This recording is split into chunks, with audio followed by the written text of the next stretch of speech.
Hola a todos y todos, operadores jurídicos, justiciables, estudiantes, catedráticos y usuarios que nos acompañan a través del aula virtual de la Escuela Federal de Formación Judicial. En esta ocasión platicaremos del libro sexto de las acciones colectivas, con esta presentación en la que tocaremos brevemente los principales antecedentes de esta figura para que nos ayude a comprender la necesidad de reformar el procedimiento que actualmente la rige y posteriormente tocaremos un poco los componentes jurídico-normativos que se han incorporado en el nuevo Código Nacional de Procedimientos Civiles y Familiares para hacer de estas acciones colectivas un medio de defensa accesible, atractivo para las colectividades, pero sobre todo efectivo para resarcir los daños reclamados por estos grupos. Y bueno, hablando un poco de historia, sabemos que nuestro sistema jurídico fue diseñado desde una perspectiva individualista, dejando de ser eficiente en algunos casos para garantizar el acceso a la justicia de las personas por diversas circunstancias. Una de estas, pues la parte económica más débil, los grupos en situación de vulnerabilidad, pues muchas veces no han podido defenderse por la falta de acciones legales para hacer valer sus derechos ante los órganos jurisdiccionales. Esto, además de los altos gastos litigiosos para la mayor parte de la población, que ha tenido que enfrentar sus problemáticas de manera individual, pagando grandes costos para lograr el ejercicio jurisdiccional. De ahí que surgiera esta necesidad de instaurar mecanismos para tutelar de forma más efectiva los derechos de los grupos colectivos en diversas materias, como son la de consumo, financieros, medioambientales y de competencia económica. Es importante que tengamos en cuenta que estamos hablando de derechos humanos y los derechos no pueden ejercerse si no tenemos las acciones, las herramientas para hacerlos salir de la teoría y llevarlos a la práctica. Entonces, ¿cómo podemos proteger un derecho fundamental como es el derecho de acceso a la justicia? En nuestro país existen dos formas o mecanismos, como decíamos, la que conocemos histórica y tradicionalmente, que es la acción individual, cuando una persona va a un juicio en contra de otra persona, ya sea física o jurídica, a pedir algo, y esto, como decíamos, pues es de manera individual. En algunos casos, a través del litisconsorcio, cuando varias personas con una acción individual demandan ciertas prestaciones, sin embargo, los efectos de las sentencias están limitados para las partes en este proceso. Y la otra forma de tutela procesal es justamente a través de la acción colectiva. ¿Pero qué es la acción colectiva? Pues bien, en la actualidad podemos definirla como un tipo de acción legal que se tramita ante el orden federal bajo un procedimiento sui generis, es decir, un procedimiento que está especialmente diseñado para este tipo de acciones, en el que una persona legitimada tiene la representación de una colectividad para demandar una causa común.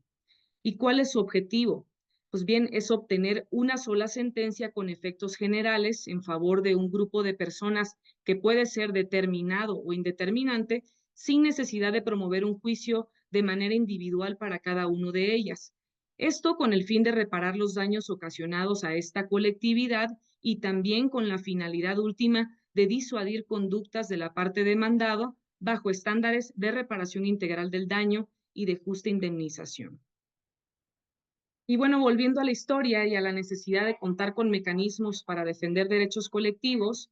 el principal antecedente de las acciones colectivas data de 1992,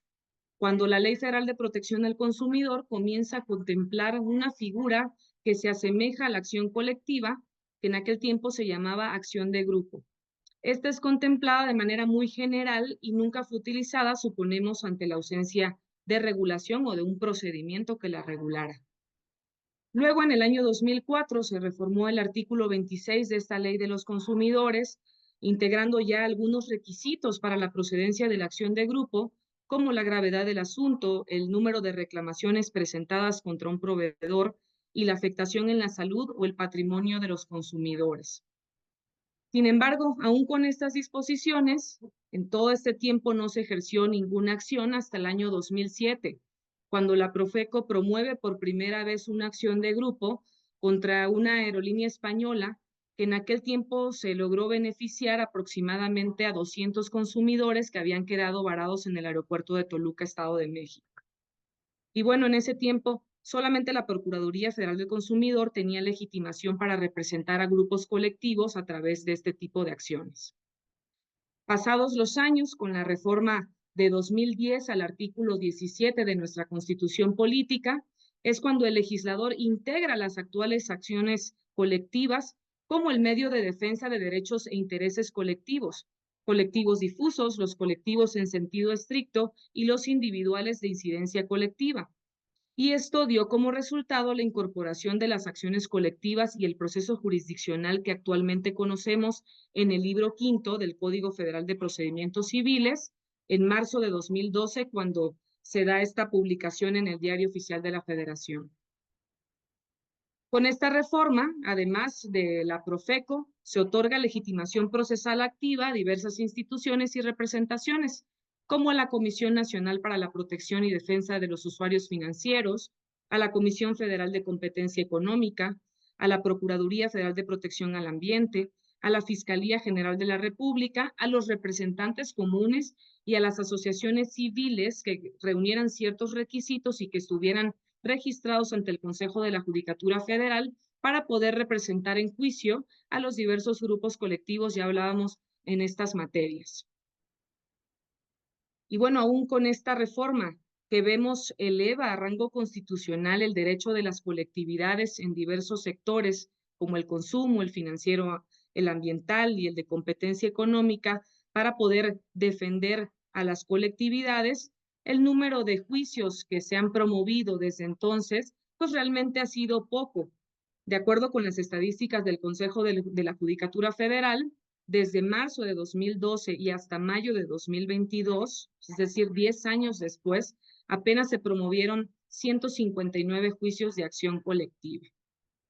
Y esta circunstancia se debe a que en la práctica del litigio, pues se han encontrado grandes obstáculos procesales que contradicen la esencia de aquella reforma constitucional que tenía como objeto primordial establecer acciones y procedimientos que fueran ágiles, que fueran sencillos, que fueran flexibles, pues hoy en día hay acciones colectivas que su sola admisión ha tardado de hasta 5 años y otras cuyo proceso y la etapa de ejecución han sido de más de 10 años, por mencionar algunos ejemplos.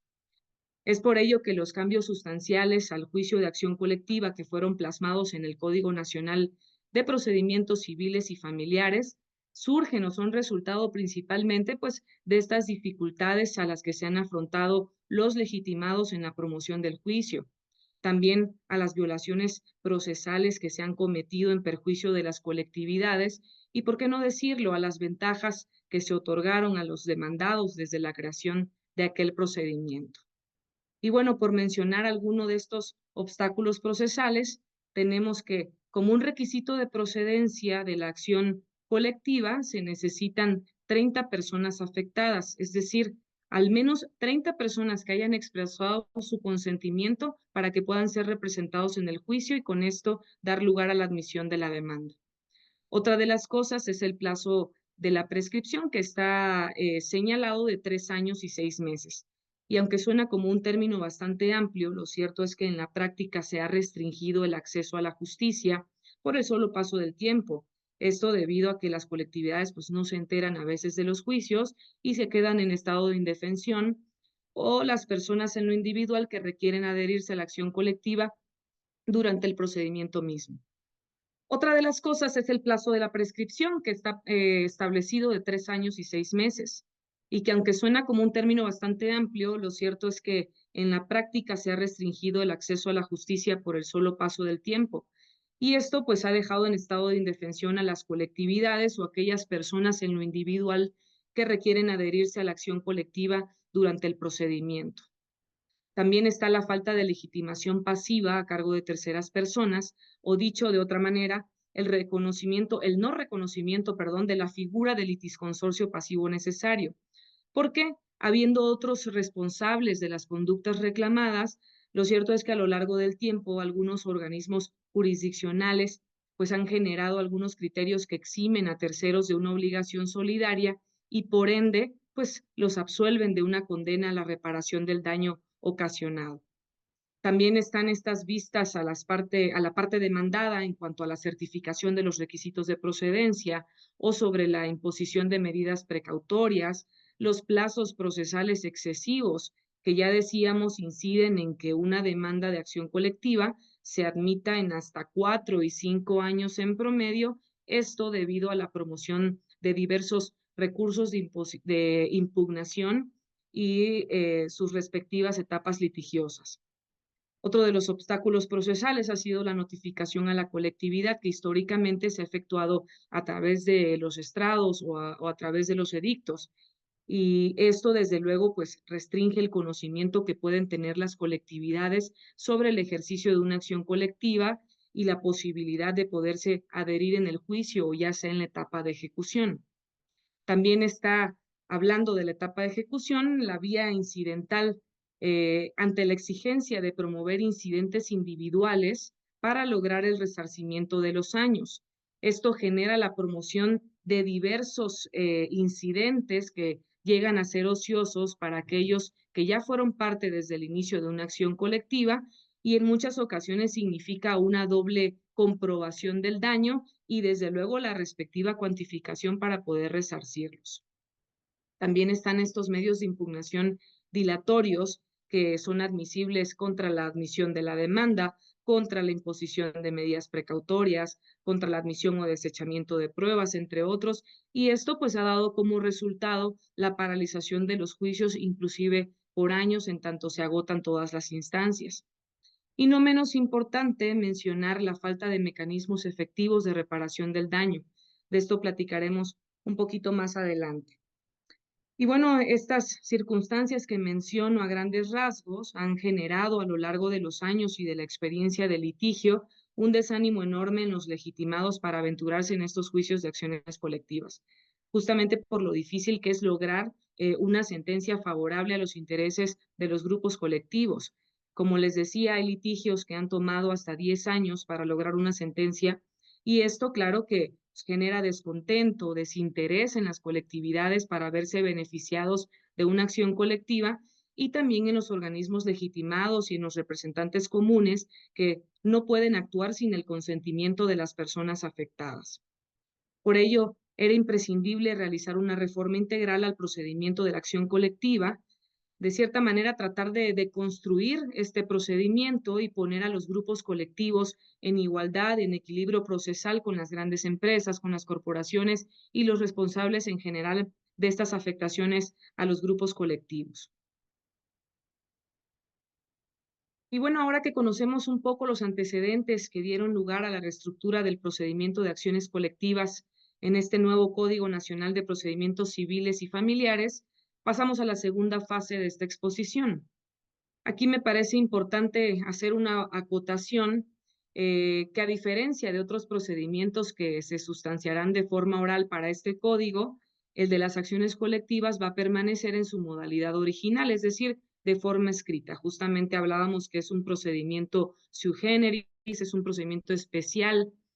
y pues esta circunstancia fue sumamente discutida con el grupo técnico revisor del Código Nacional. Desde luego hubo opiniones encontradas en cuanto a esta viabilidad, sin embargo, al final se decidió que fuera de manera escrita por la complejidad del juicio. Esto pues por el número de personas que intervienen, por la tutela masiva de derechos sustantivos, la multiplicidad de las pruebas y su desahogo, y por ello consideramos que para efectos prácticos de la jurisdicción también y para lograr un efectivo acceso a la justicia, pues el expediente deba integrarse con todas las constancias que puedan servir a la persona juzgadora para poder analizar y resolver de forma precisa sobre las pretensiones planteadas. Y bueno, pasando ya al fondo, la estructura que se propuso para este libro sexto de las acciones colectivas consta de 49 artículos. Estos van del artículo 855 al 903 y se divide en un capítulo único de disposiciones generales y 3 secciones. Una de la legitimación activa, la segunda sección que es del procedimiento y la tercera sección que habla de las sentencias y su ejecución. Se contabilizaron al menos 28 modificaciones al procedimiento, entre sustantivas, procesales y formales, que ahora voy a señalar junto con algunos ejemplos que nos ayuden de cierta manera a ilustrar estos cambios trascendentales. Y bueno, empezando con las disposiciones generales, se incluyen, además de los que ya mencioné hace un momento, como nuevos organismos legitimados para la promoción de estas acciones colectivas, al Instituto Federal de Telecomunicaciones y al Instituto Federal de la Defensoría Pública del Poder Judicial de la Federación. Este último como asesor jurídico en las materias de consumo, de servicios públicos y privados y medioambientales. Respecto al Instituto Federal de Telecomunicaciones, me parece que es importante señalar la trascendencia de su incorporación como un organismo legitimado. Sabemos que la Subprocuraduría de Telecomunicaciones de la Profeco, pues actualmente tiene legitimación para representar a grupos de consumidores en esta materia. Y en el grupo técnico revisor se llegó a pensar en una doble representación para este sector. Sin embargo,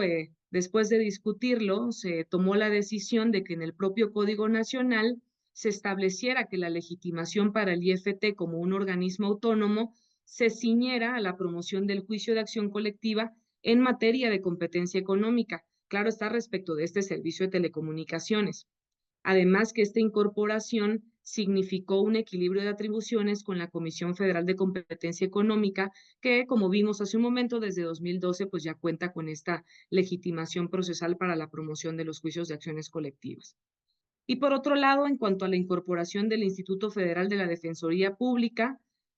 por acuerdo general emitido por el Consejo de la Judicatura Federal, ya venía promoviendo acciones colectivas en diversas entidades federativas. A la fecha en que se discutió esta incorporación, se detectaron más de 70 acciones colectivas que ya estaban en proceso. Lo que faltaba era dotarle de legitimación procesal activa a una labor que ya estaba ejerciendo el Instituto Federal. Y bueno, de los cambios sustantivos, se amplía el plazo de la prescripción de 3 años y medio, que actualmente rige el procedimiento, a 5 años. Esto con la finalidad de homologarlo con las reglas generales de la prescripción. Además que esta incorporación o esta ampliación del plazo, pues dará oportunidad a un mayor número de personas para que se puedan adherir al juicio. También se establece que si el daño es continuo, el plazo de la prescripción correrá de momento a momento y comenzará a partir del último día en que se haya generado el daño. Aquí me permito mencionar algún ejemplo para ilustrarlo en los casos inmobiliarios, por decir algo. Cuando un conjunto habitacional que es construido en un terreno que a lo mejor no es apto para ello, en un suelo que no es apto, pues con el transcurso del tiempo pueden surgir daños que ponen en peligro la vida de los habitantes. Y aquí estamos hablando pues de un daño continuo en las viviendas construidas en este terreno defectuoso. Y bueno, este daño no cesa, por el contrario, sigue incrementándose hasta en tanto no se repare la construcción o se subsanen estos vicios estructurales. Por tanto, con esta incorporación, la prescripción comenzará a correr de momento a momento según sea el daño continuado. Otra de las cosas es que en este nuevo procedimiento se reconoce la legitimación pasiva a cargo de terceras personas, es decir, de quienes resulten obligados solidarios con independencia de que exista un vínculo jurídico directo o indirecto. Y es que en la práctica las personas que han afectado a una colectividad, pues pretenden eximirse de sus obligaciones, señalando que no son quienes celebraron en su caso una relación jurídica con los afectados. Y esto a lo largo del tiempo y de la práctica del litigio, pues ha limitado a que solo se demande a las personas que tienen un vínculo jurídico o contractual, cuando en muchos de los casos, pues hay terceras personas que intervienen en los daños ocasionados de manera indirecta a la colectividad. Por esa razón, consideramos que era indispensable incluir este supuesto de que se puedan demandar a todas aquellas personas que intervinieron directa o indirectamente en la afectación que se demanda. Esto apelando desde luego pues a una máxima protección de la colectividad y que eventualmente puedan repararse los daños ocasionados justamente de manera solidaria por quienes causaron la afectación. Por otro lado, se reduce el requisito relativo al número mínimo de personas que deben adherirse a la acción colectiva para que pueda ser admitida. Se disminuye de 30 personas que actualmente rige el procedimiento en el Código Federal a 15 personas. Con esto se busca hacer más accesible el ejercicio de las acciones colectivas e incentivar también a los grupos de personas que pudieran haber sido afectadas y que en algunos de los casos, por no reunir a 30 personas, pues quedan en estado de indefensión ante la imposibilidad de promover el juicio. Incluso hay otros casos en los que la afectación a lo mejor no alcanza un número de personas requeridas, como es actualmente 30 personas, para promover el juicio y pues también no pueden ejercer esta acción. Imaginemos en un caso hipotético de un condominio de 25 departamentos, por ejemplo, que pudiera presentar fallas estructurales al día de hoy, pues cada propietario tendría que promover un juicio de manera individual, pues no tendría esta posibilidad de ejercer una acción colectiva, a pesar de que esas 25 personas en sí ya conforman una colectividad. Con esta modificación, pues ya será posible defenderlos a todos en un solo juicio. Luego tenemos una adición bastante importante a las disposiciones generales. Se establece que el planteamiento incorrecto de la clasificación de la acción colectiva, hablamos de la clasificación en cuanto a que la promoción puede ser en sentido estricto, individual homogénea o bien colectiva difusa. Y esta situación no será motivo de desechamiento de la demanda. Esta es una de las causas hoy en día más comunes del desechamiento, porque a decir de las personas juzgadoras, no existe coincidencia entre el objeto de la acción ejercida y la afectación sufrida por la colectividad. Sin embargo,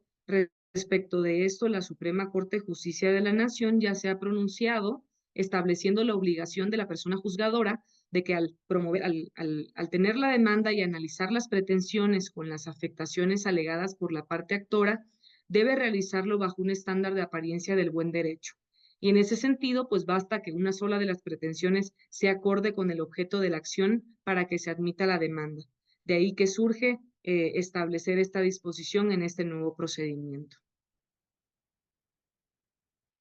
Y bueno, hablando de las vistas y plazos, en este nuevo procedimiento se eliminan dos grandes obstáculos dilatorios. El primero es la vista a la parte demandada para que manifieste respecto del cumplimiento de los requisitos de procedencia. Este supuesto contraviene la naturaleza jurídica del emplazamiento a juicio y desde luego el debido proceso, porque se hace del conocimiento a la parte contraria el escrito de demanda en dos ocasiones. Una, justamente para darle vista con los requisitos de procedencia previo a la admisión de la demanda, y luego se le otorga otro término de 15 días para que conteste la demanda como tal, y esto pues genera una doble oportunidad de ejercer su defensa. Por tanto, la eliminación de esta vista no solamente otorga equilibrio e igualdad procesal a las partes, también reduce plazos en el proceso, evita la interposición de medios de impugnación dilatorios y sobre todo, y me parece lo más importante, otorga a la persona juzgadora una verdadera rectoría en el procedimiento, es decir, protege el principio de imparcialidad en la calificación de la procedencia de la demanda. El segundo es la eliminación de la vista que actualmente se da con las medidas precautorias que solicita la parte actora. Esto va en contra de la naturaleza jurídica cautelar o de prevención de esta figura, lo que hoy en día pues también representa un desequilibrio justamente en el proceso en perjuicio de la colectividad, además de que resulta ilógico que la parte contraria pues se vaya a pronunciar en favor de la emisión de una medida precautoria por el simple hecho de ser contrario a sus intereses litigiosos. Y otra de las cosas es que también se reducen los plazos para el ofrecimiento y la preparación de pruebas. Actualmente, en el procedimiento previsto en el Código Federal es de 60 días y en el libro sexto de las acciones colectivas va a quedar de 30 días, con la posibilidad de una prórroga de 10 días en lugar de 20 que actualmente se rige en el procedimiento. Y es que en la práctica las acciones colectivas de por sí pues son muy tardadas para su admisión y una vez admitidas los plazos para el ofrecimiento de las pruebas y su desahogo equivalen a 4 meses por lo menos y bueno, depende también de la naturaleza de las pruebas que sean ya sea periciales, confesionales, informes o demás, porque esto representa una mayor dilación en el procedimiento dependiendo justamente del tiempo que se lleven para su desahogo. Y estas modificaciones, pues precisamente atienden a reducir los plazos procesales a la mitad, al menos para la etapa probatoria. En la etapa de ejecución también se amplía un plazo de 1 año que está previsto actualmente a 2 años contados a partir de que cause ejecutoria la sentencia o el convenio que se firme en su momento para poder promover el incidente de liquidación en sentencia. Asimismo, el plazo para adherirse a la demanda durante el procedimiento se extiende de 18 meses que actualmente lo rige a 2 años para ser más accesible a los ciudadanos y a las personas que desean adherirse a la acción colectiva. Ahora bien, en lo que refiere a los medios de impugnación, en este caso se modifican los efectos del recurso de apelación. Se establece en este procedimiento que contra el auto que desecha la demanda procederá el recurso en ambos efectos,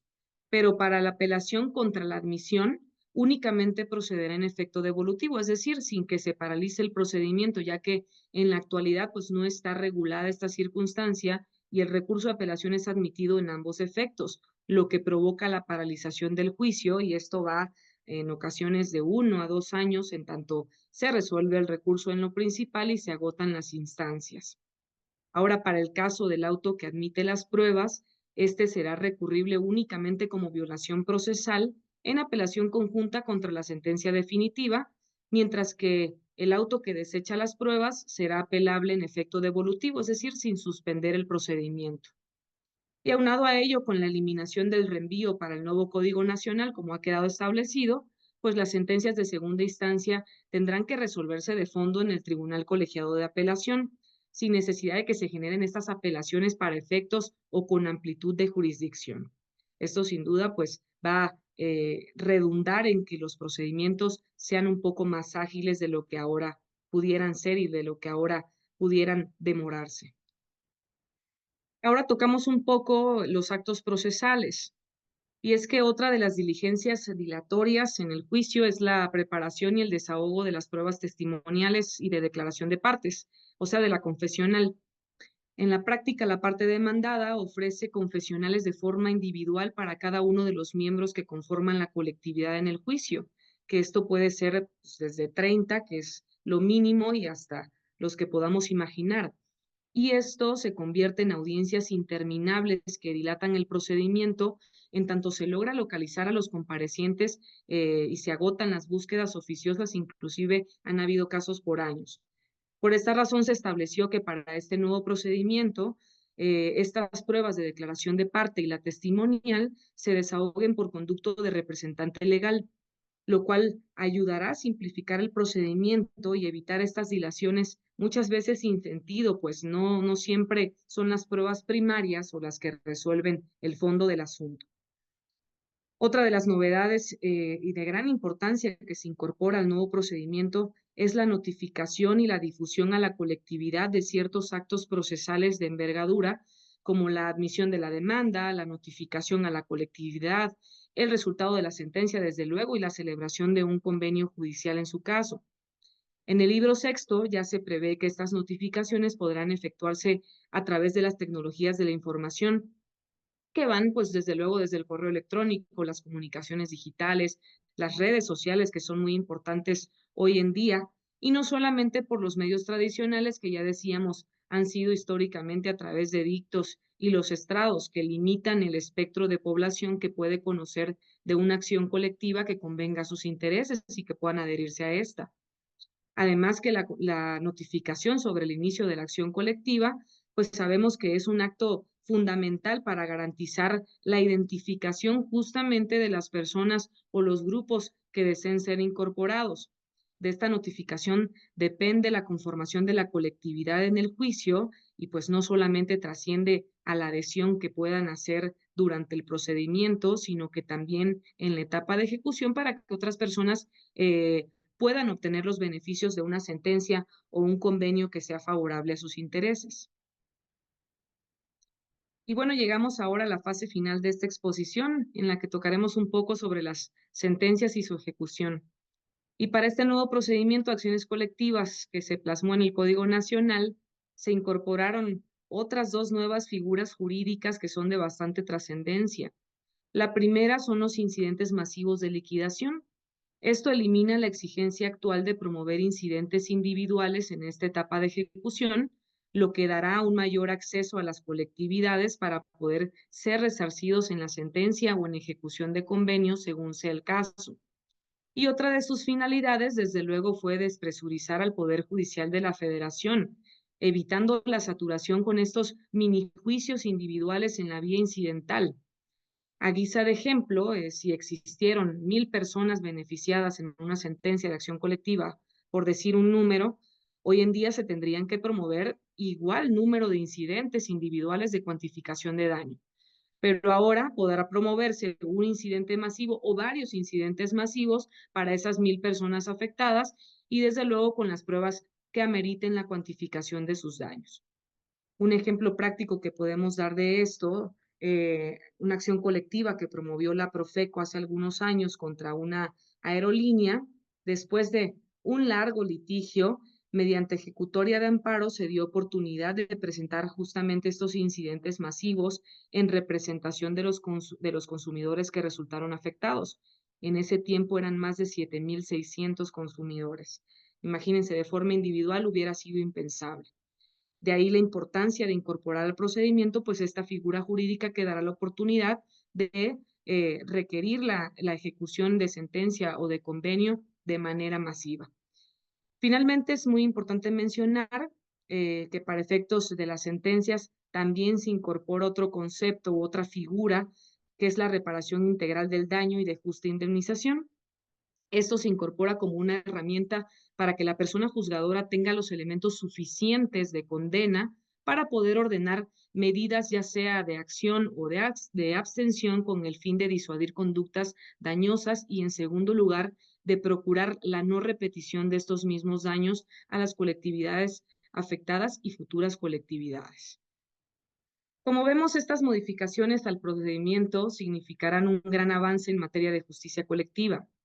Algunas de estas han sido resultado de criterios emitidos por los tribunales federales y por la propia Suprema Corte de Justicia de la Nación después de largos años de litigio, que bien ha valido la pena incorporarlos en este procedimiento, que además pretende otorgar equilibrio procesal a las partes, dotarles de mecanismos que aseguren un debido proceso, pretensiones asertivas, medios de defensa eficaces y, desde luego, certidumbre jurídica para los grupos colectivos.